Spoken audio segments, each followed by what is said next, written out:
Una nating gagawin, ihanda natin ang lahat ng ating gagamitin tulad ng ingredients,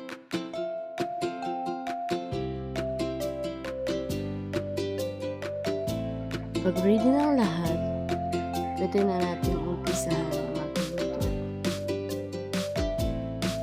Umpisahan na natin magluto. On muna natin ang kalan, lagyan ng mantika, luya, sibuyas, ang ating bawang.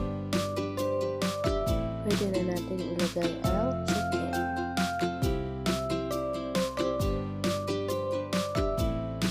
Takpan muna natin.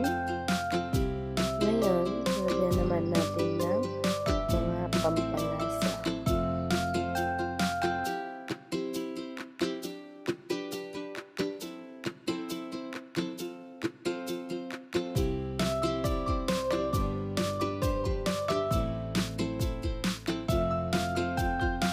Lagyan ng tubig at tapos tanggalan ng bubbles.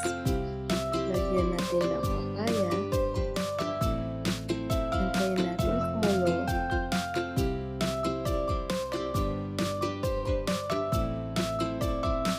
Pwede din natin lagyan ng sili.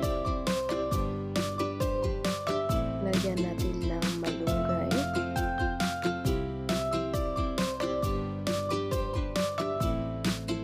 Hintayin natin itong kumulo at pwede na natin itong haluin.